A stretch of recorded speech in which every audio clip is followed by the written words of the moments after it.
So I'll just Great. introduce myself. I'm Akshay. I'm the founder and editor of this magazine called the Indian Music Diaries. We've been Okay. covering music extensively in India for the last 5 years. So, really happy to be talking to you today about your new album. And Thank you. shall we dig into the questions right away?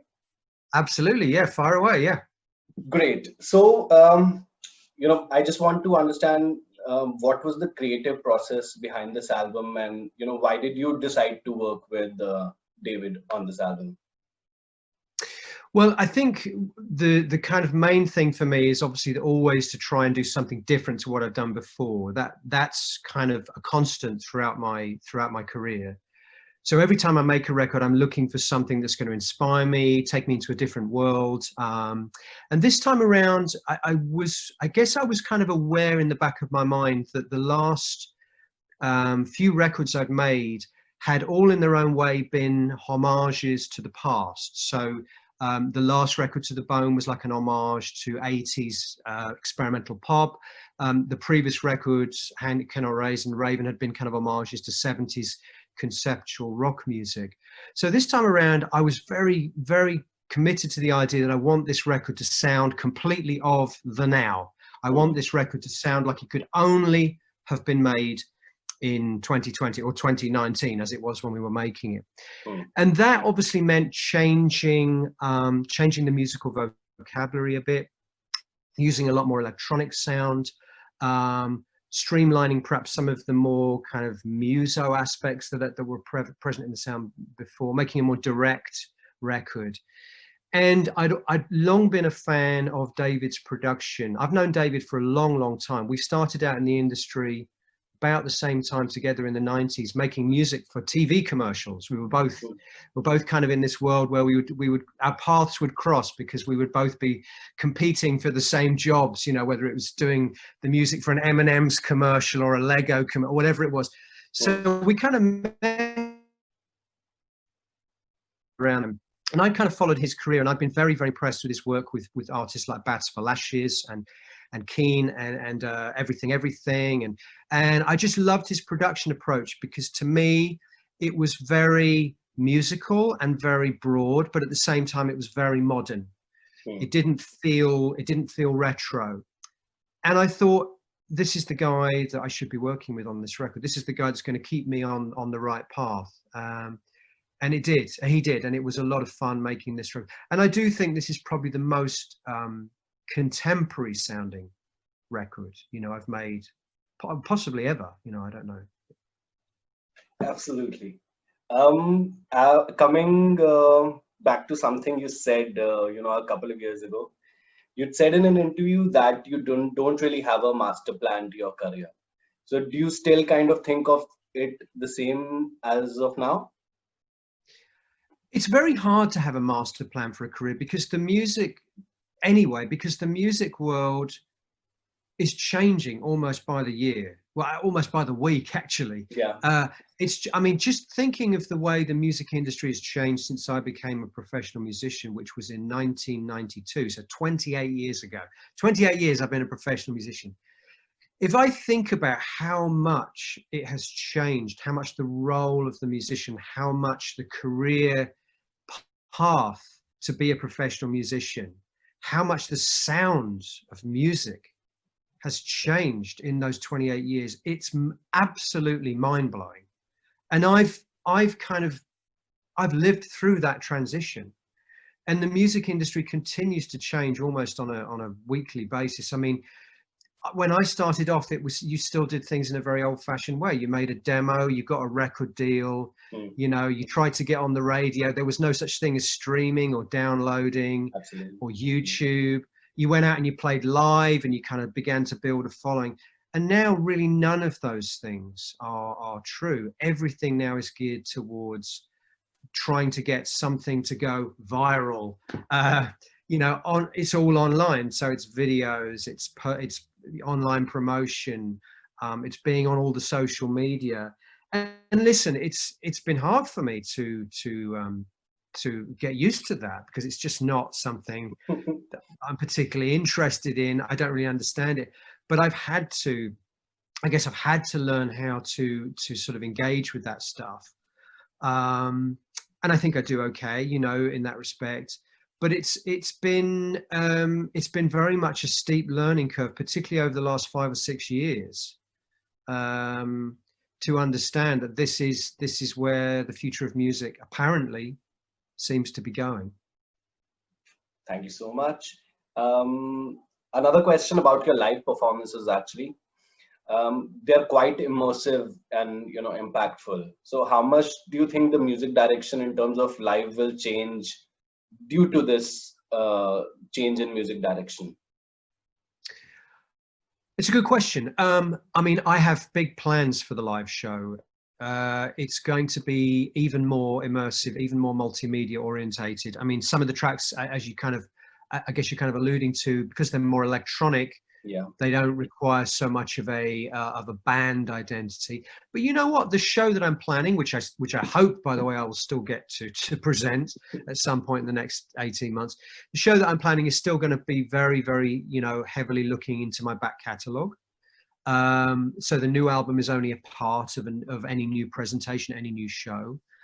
So there will still be a lot of the old, shall we say, rock dynamic, but there will also be there'll also be a much stronger presence of the visual side, the immersive side, the surround sound side, the more conceptual side of the Future Bites, which presents me all kinds of possibilities with playing with this idea of consumerism and identity, which are the two main themes that are kind of at the heart of the Future Bites.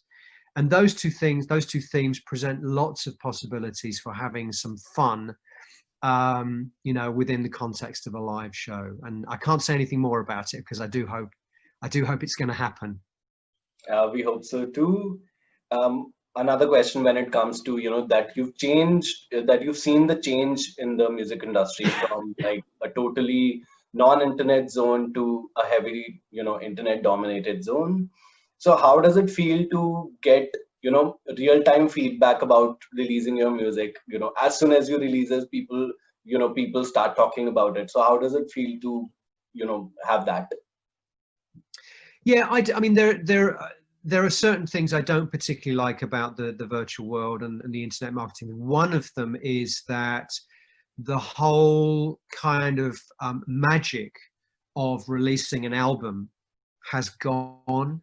I mean, I remember when I was a kid buying records the day they were released and going home and listening to it as a musical journey, you know, side A, side B, kind of losing myself in this kind of this musical landscape that the artist had created, understanding how certain tracks fitted in context, not necessarily liking all the tracks to begin with, but understanding that they were part of a continuum, and that, you know, I may grow to like those tracks as part of that continuum.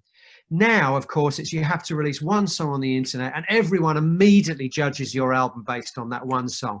Oh, the album's gonna be like this. And then you release another song and it's, oh, I don't like that. I don't think I'm gonna like this album. And then I've had this with every single album I've released over the last 15 years. And then inevitably the album comes out and people go, oh, I see. That's how it works. That's how it fits in. Yeah. But the frustration is there in the 3 or 4 months, or even longer in the case of this record, because of the whole pandemic thing. Almost a year of build up, and this idea of context, taking things out of context, is very frustrating to me, because people should understand by now with me that I make albums. I make feature films. I don't make commercials. I make feature films. I write novels. I don't write short stories. I'm using various analogies here to make my point.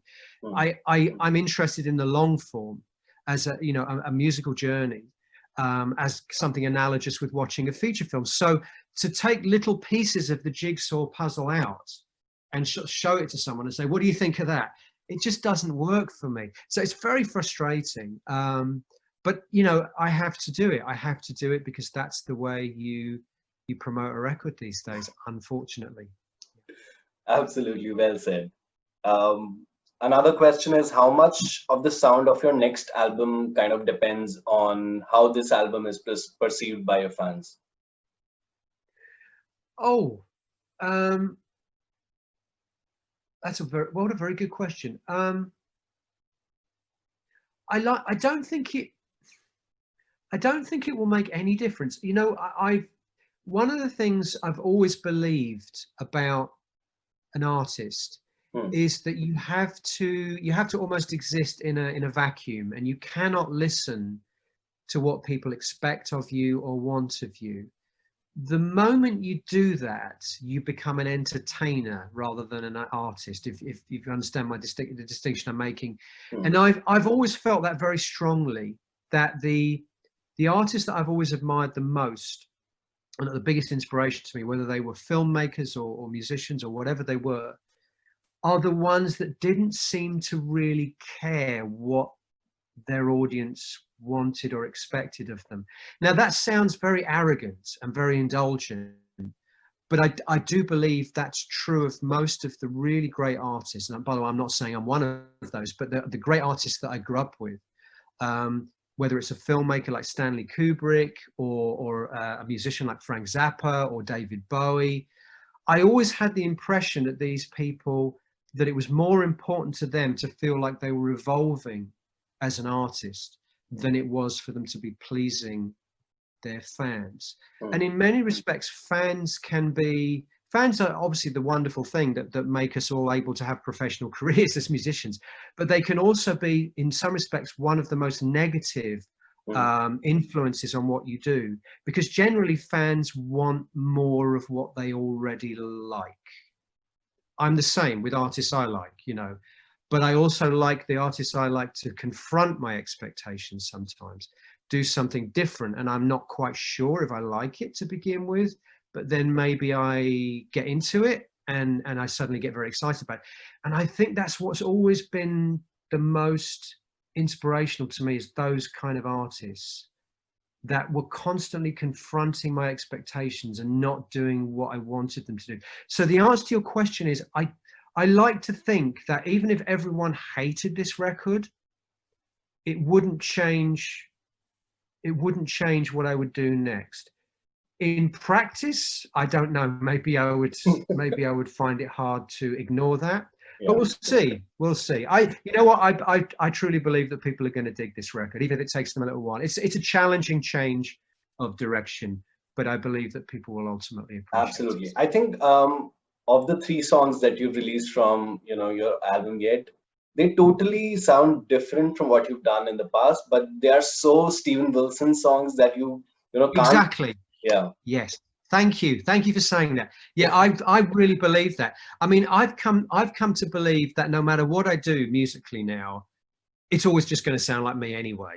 So and that's actually a really nice position to have sort of reached in my career, where I feel like I can experiment, and Mm. always my identity and my personality will still come through, and it will still sound like no one else. And I'm really happy about that. Maybe it took me 20-25 years to realize that, in a way. Good to know that. Another question is, what are some, like, I don't know if you have, but have you heard of some Indian bands in the past? And if you've liked any of them in the past, Indian bands or artists? Wow, I wish I could tell you I have. I'm not sure I have. I mean, obviously, when I've been in India, well, I've only been twice now. When I've been in India, we did a festival where we were on a festival with a bunch of other Indian bands, but I think they were more kind of metal, extreme metal bands Mm. and stuff, which is not really a kind of music I'm particularly into these days. So, uh, please feel free to recommend me some interesting Indian bands. I would be very happy to hear them. But I so I think absolutely. the answer to your question, I'm ashamed to say, is probably not really. No, no. I'll send you a Spotify playlist then. Please do, please do. I'm very curious. I'm always very curious to hear new music. So that would be very interesting, fascinating. The last question from my list would be, will India be destination for your live performances, the live tour that you're planning? Oh, you bet. Yeah, absolutely. I love coming to India. It's like one of my favorite places to come to. So I've only been twice, but I Hmm. had such a great time both times, particularly last time with my solo band. That was so much fun. And the Indian fans are so passionate. No, I would be very, very upset if I didn't get the chance firstly, I would be very upset if I didn't get the chance to tour this album. Hmm. So let's fingers crossed. If I do tour the album, India will be one of the priority places I want to come to. Yeah, absolutely. Good to know that, Stephen. Thank you so much. I think this is it for me today. Thank you so much for your time.